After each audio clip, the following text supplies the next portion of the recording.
The air was thick with noise and heat. Alien buyers shouted in dozens of strange languages. Bright lights flickered across metal walls. In the center of it all stood the slave auction platform. Rows of cages lined both sides, stacked 3 levels, high. Each cage held a being from a different world, some large and armored, others small and trembling. This place was called the Screaming Docks, a place where the broken were sold. A tall creature with 4 arms raised a metal stick and slammed it on the ground. The noise echoed. "Next one!" the auctioneer roared. Guards pushed a thin, blue-scaled alien toward the platform. The crowd screamed with bids. Someone won. The creature was dragged away. Again and again, the same happened. One by one, the cages emptied. Buyers from war-torn planets picked the strongest. Nobles from cruel houses chose the prettiest or rarest. Scientists took the ones with strange gifts, but one cage remained full. No one even looked at it. Inside, a girl sat quietly, legs crossed, her silver hair falling over her eyes. Her skin was pale gold, and her eyes glowed faintly purple. Her name was Kailari. She was the last of her kind. Her people, the Velshara, had been feared across the galaxy once. They had powerful minds, strong enough to break machines, twist thoughts, or freeze enemies in place, but the Council had called them dangerous.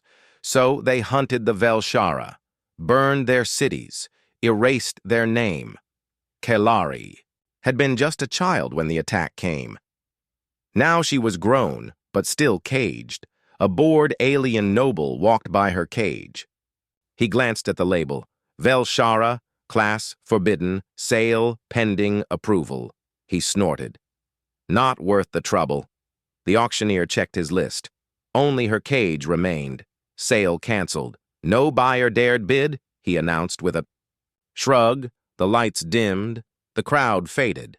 Slaves were loaded into ships. The floor was swept clean. Guards muttered as they walked away. Soon, the hall was nearly empty. Cold silence replaced the noise. Kailari did not move.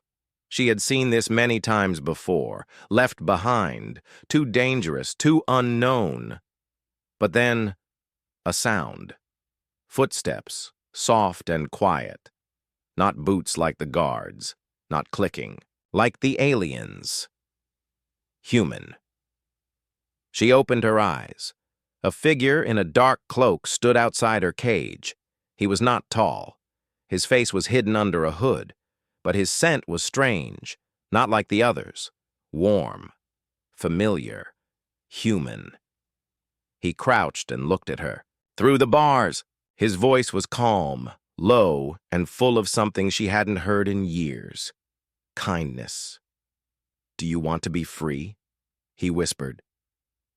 Kailari didn't answer at first. Her voice had been silent so long. She stared at him, unsure if he was real. "You are not a buyer," she said softly. "No," he replied. "I'm here to break the lock." Kailari tilted her head. "Why?" The man pulled out a small device from under his cloak. It blinked red, then green. He touched it to the lock. It clicked. The cage door opened with a soft hiss. He looked at her again. "Because humans don't believe in cages." She stepped forward slowly. No chains held her, but her legs were stiff. She hadn't walked freely in weeks. "Who are you?" she asked. "Elias Quinn," he said. "Mechanic, smuggler, sometimes liberator." She stared at him. "This is a trap?" Smiled.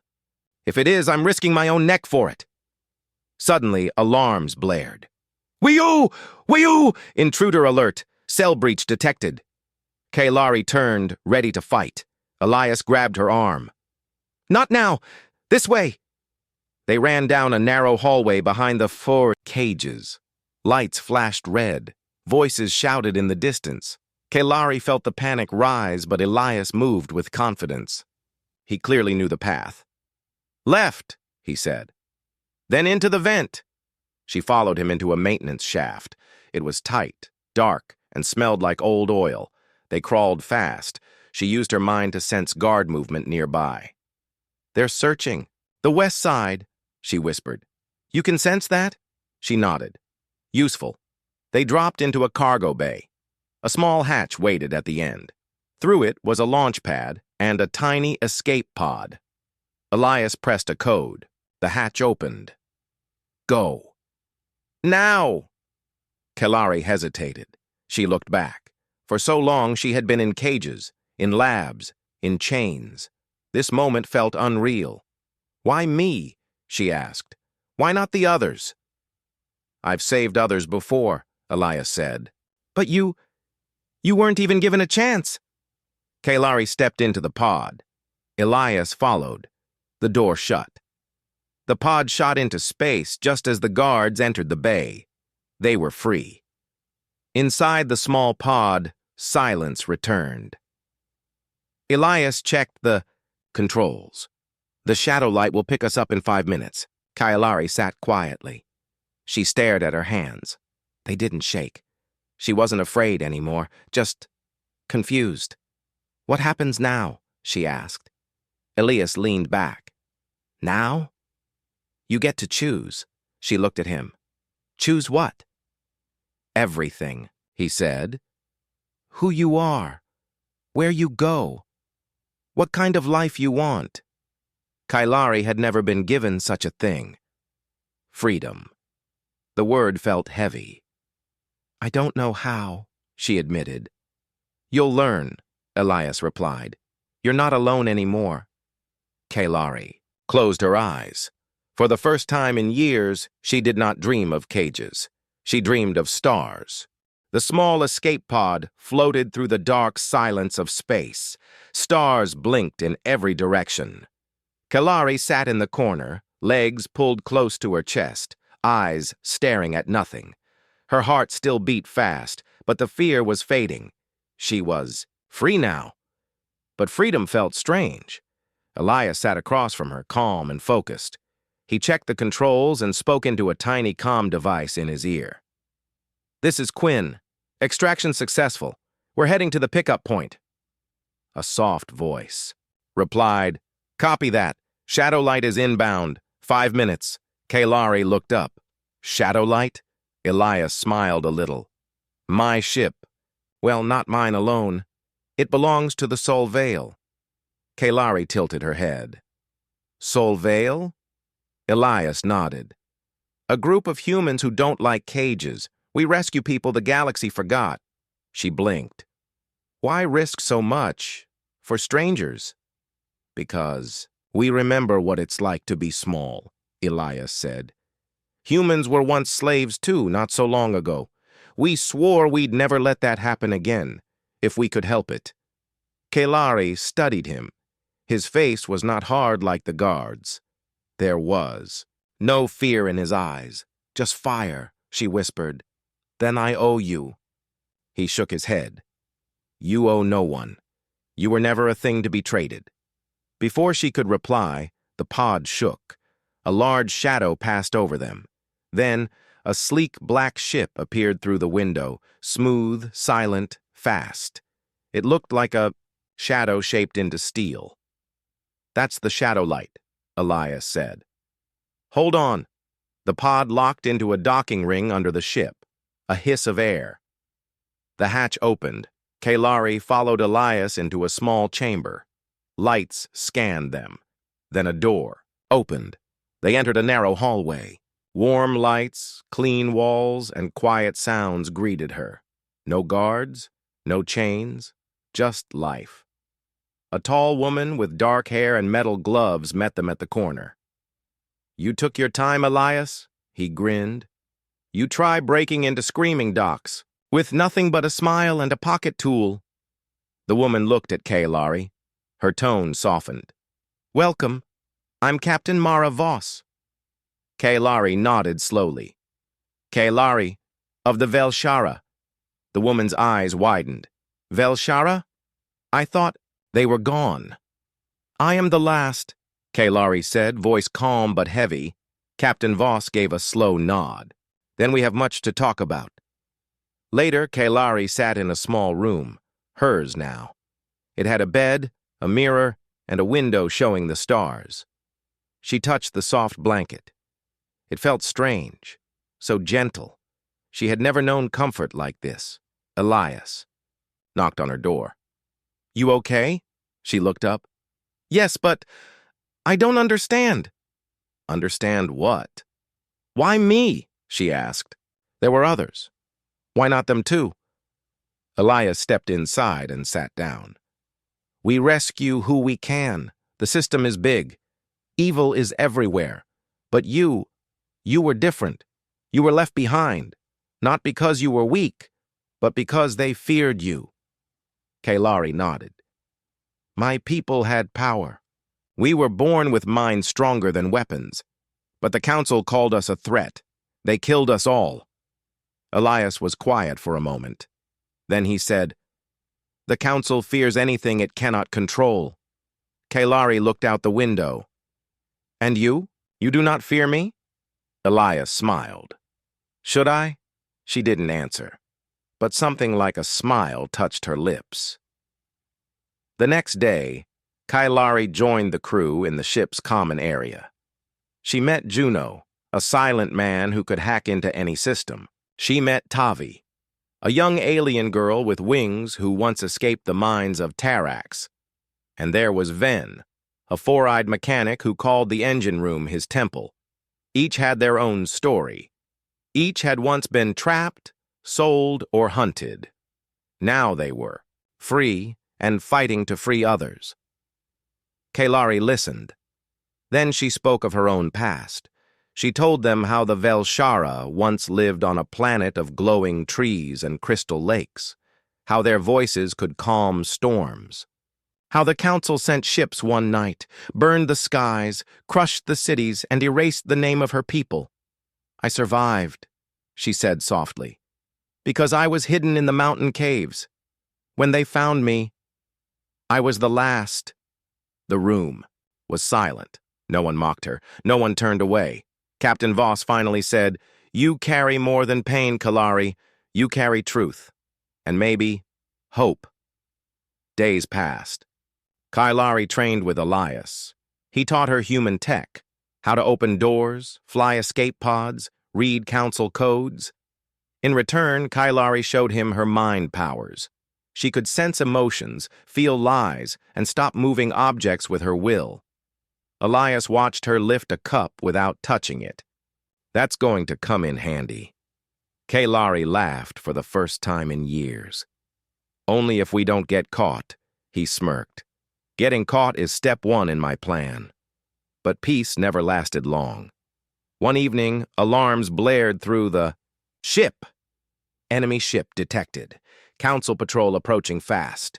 Captain Voss ordered, "Shields up! Evade and prepare for jump." Kalari ran to the control deck. "They found us." Elias checked the scanner. Not by accident. Someone tracked us. The council ship appeared on the screen. Tall, dark, and armed. "We won't outrun them," Voss said. "Then we fight," Elias said. Kalari stepped forward. "Let me try something first." She closed her eyes. Her hands glowed faintly. A wave of invisible energy pushed from her body into space. Inside the enemy ship, lights flickered. Systems failed. The weapons went dark. Kalari opened her eyes. "I told them to sleep." The crew stared in shock. "You shut down the entire ship?" Juno asked. "I touched their minds," she said. "They will wake. Later." Captain Voss nodded slowly. "You're more powerful than we guessed." Kalari looked away. "I don't want power. I want peace." Elias put a hand on her shoulder. "Then help us fight for it. The council is afraid of your voice, so let's use it." That night, as the shadow light slipped back into deep space, Kalari stood by the high window again. She had escaped the cage. She had found a ship, a crew, and perhaps a purpose. Elias stepped beside her. "What are you thinking?" he asked. She replied, "They erased my people, but not our fire. I think it's time I stop hiding. He nodded. Then let's light up the galaxy. Kylari's eyes glowed brighter, this time not with fear but with power and hope. The shadow light drifted through a quiet part of space. No patrol ships, no enemy scanners, just silence and stars. Kylari sat in the control room, staring at a glowing screen. She was learning to fly. Elias stood beside her, watching closely. You're doing better than most first-timers. Kylari glanced at him. I still crashed the training pod. He smiled. Only twice. I crashed 5 times on my first try. Kylari looked at the screen again and adjusted the flight path. The ship followed her command. Every day she learned something new, and every day she felt stronger. But something inside her stayed heavy. Her people were gone. Her home was ash. And even though she had escaped the cage, the galaxy still hunted her kind. She turned to Elias. Tell me the truth. What do they say about the Velshara? Elias paused. You really want to know? Yes, she said. I want to hear it from a human mouth. He sighed. They say you were made for war, born with minds too strong to control, that your kind crushed entire fleets with thoughts, that one Velshara could take down 100 soldiers without lifting a weapon. Kylari nodded slowly. Not all of that is a lie. They also say your people turned dark, tried to rule the stars. She shook her head. That was council propaganda. We only defended our home. They feared us, so they destroyed us. Elias looked into her eyes. I believe you. She gave a small smile. You're the first who ever did. That night, the crew gathered in the ship's commons room. Kylari stood in the center. She had something to say. I want to help, she told them. Not just escape. Not just hide. I want to fight. Captain Voss leaned back in her chair. What kind of fight? Kylari raised her chin. You said the Soul Veil saves slaves, right? I want to do more. I want to burn the chains. Tavi fluttered her wings. You mean attack the auction lords? Yes, Kylari said. I know how they think. I know where they trade, how they hide. Let me use my mind. Let me use what's left of the Velshara power to strike back. The room fell silent. Then Elias spoke. I say we do it. Voss crossed her arms. This is not a game. If we hit the auction network directly, the council will notice. They already know I'm alive, Kylari said. Let them come. Captain Voss stared at her, then gave a slow nod. All right, we plan a hit. But not just anywhere. We make it count. 3 days later, the shadow light approached a distant world called Gorath Prime. It was not on most star maps. It was hidden inside a nebula, surrounded by asteroid fields. But deep inside was a massive auction facility, one of the largest in the galaxy. The crew watched the screen as the station came into view. It looked like a black spike sticking out of a glowing red cloud. Ships came and went, fat with cargo. Many of those cargoes were living beings. This place is a fortress, Juno said. Turrets, shields, scanners everywhere. We're not fighting head-on, Voss said. We're sneaking in. Kylari stepped forward. I can get inside. They still use mine silencer fields, but I've learned how to move around them. Elias shook his head. Not alone. Kylari looked at him. You trust me? With my life. Then come with me, she said. Let's break the cage. Kylari and Elias disguised themselves as traders. They wore dark robes and carried forged documents. A small shuttle brought them to the station's lower docks. Kylari used her mind to nudge guards away. Elias used a hidden wrist device to hack doors. They moved through dark hallways and past cages. So many faces. So many trapped souls. Kylari felt their fear, their pain. It echoed in her bones. They're planning a major sale today, Elias whispered. The highest buyers are already here. She nodded. Then we strike now. They reached the control room, A pair of guards blocked the door. Kailari stepped forward. The guards raised their weapons. "You're not allowed," but before they could finish, Kailari's eyes glowed. "Freeze." The guards stopped moving, their minds locked in place. They stood like statues. Elias stared. "Every time you do that, it creeps me out." Kailari smiled. "Thank you." They entered the control room. Elias plugged in a small black cube.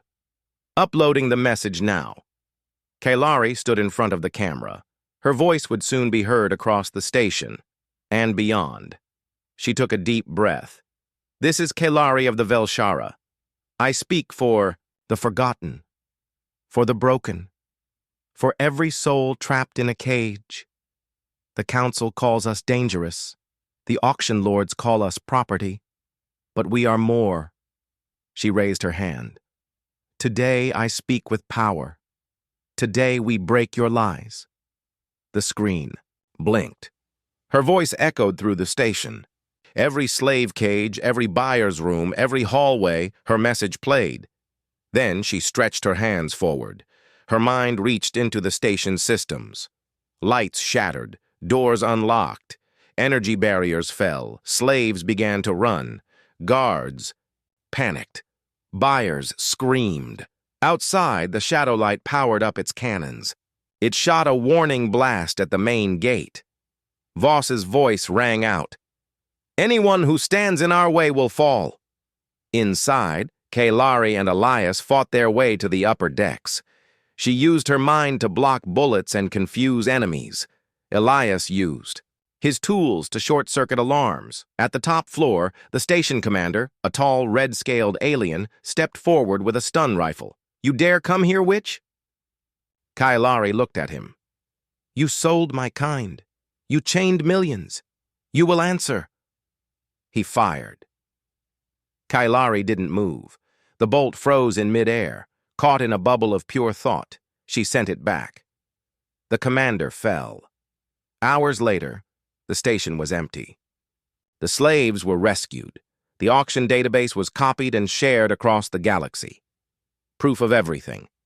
Kailari stood at the highest point, her hair blowing in the wind from broken vents. She looked over the wreckage. Elias came beside her. "You did it." "We did it," she said. "No," Elias replied. "This was your fire." Kailari was silent for a moment, then let it burn every chain. The galaxy was changing. News of Gorath Prime's fall spread fast. The slave auction was gone. The guards were defeated. The captives were free. And the one who made it all happen? A girl with silver hair and glowing eyes. A name that hadn't been heard in decades. Kailari, Velshara, Cagebreaker. Every major channel talked about her. Some called her a savior. Others called her a threat, but all feared what she might do next. Inside the hidden hangar of the Shadow Light, Kailari trained, alone. She stood on the platform, arms raised, eyes closed. Around her, metal crates floated in the air, spinning slowly. Elias watched from the side. "You're getting stronger." She opened her eyes. The crates dropped softly to the ground. "Have to," she said. "The council won't ignore us forever." "They already sent scouts to our last location," Elias replied. "Captain Voss had to jump early." Kailari walked over to a nearby bench. She picked up a cloth and wiped sweat from her hands. "I don't want to run," she said. "Not anymore." Elias nodded. "Then it's time to hit them where it hurts." In the ship's control room, Captain Voss gathered the crew. A giant screen showed the galaxy's trade map. Red dots marked slave hubs, council-controlled planets, and black market routes. Voss pointed at one of the largest red marks. "This is Kavros Station. It's one of the council's hidden supply points. Weapons, tech, and, yes, slaves." Juno added, "It's protected by warships and a council AI system." Kailari looked at the screen. "We take it out." Tavi frowned. "It's suicide." Kailari's voice stayed calm. "Not if we don't go in through the front." Elias stepped forward. She has a plan. And it might actually work. Captain Voss raised an eyebrow. Let's hear it. Kalari explained the idea. The Council uses thought blockers to stop mental attacks, but only in key areas. The outer tunnels are still open. I can go in, silent, and plant an overload device in the AI core. Juno nodded. If the AI fails, the entire station goes blind for 2 minutes. Just enough time for shadow light to strike, Elias added. Captain Voss looked at them both. One mistake, and they'll fry you from orbit. Kalari said, I've already been caged. I'd rather die free. The mission began the next day.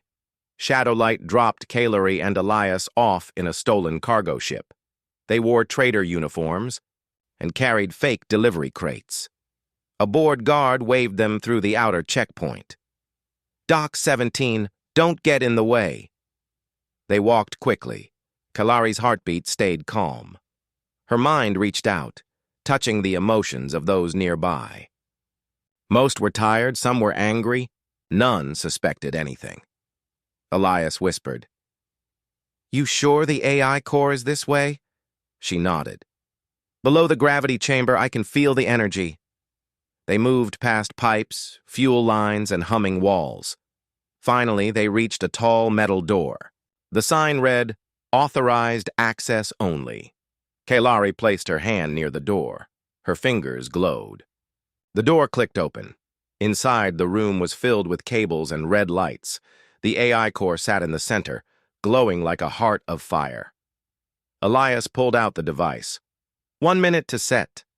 Kalari closed her eyes. She could feel the AI watching. Them. Like a cold mind without mercy.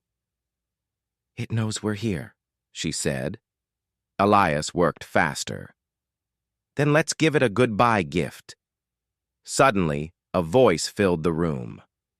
Identities invalid. Security breach. The door slammed shut. Turrets dropped from the ceiling.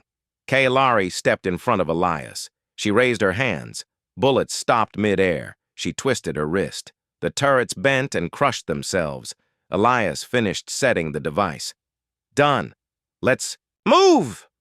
Kalari's power blasted the door open.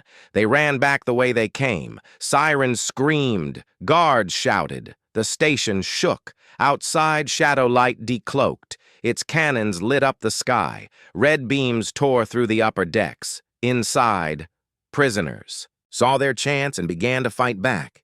Chaos spread like fire. Kalari and Elias reached the docking bay. Tavi flew in with a second shuttle. Get in! They jumped aboard. The shuttle soared away just as the station's core exploded in blue light. Cavro Station was no more. Back aboard Shadowlight, the crew cheered. The Council had lost another stronghold. Kalari sat in her room, staring out at the stars. Elias entered quietly. You okay? She nodded. Just thinking. About what? That for the first time? We're not running. We're winning. Elias smiled. You started a fire, Kalari. The galaxy's watching. She turned to face him. Then let them watch. Within days, her message reached planets far and wide. Species once afraid began to whisper her name. Small groups started rising. Chains were broken. Secret prisons were attacked. The Council called her a terrorist. The people called her a liberator. The slaves called her hope. And among the stars, Kalari's name echoed louder with each passing day. But not all were happy. In a grand chamber on the Council world Nymor, 12 alien leaders sat in silence. Screens showed the ruined stations, lost ships, and rising rebellion. One counselor hissed, This human crew is dangerous. Another growled, It's not just them. It's her. That Velshara girl. She should have died years ago. She didn't. Then we finish what we started. They activated a command beacon, a dark fleet, hidden for years, received. A new order. Hunt the cage breaker. Back on the Shadowlight, Kalari felt something shift in the stars, like a cold wind blowing from far away. She looked at Elias. They're coming, He nodded. Then let's be ready. She smiled. I'm no longer a slave. She walked to the front of the ship, eyes burning bright. Now, she whispered, I'm the storm.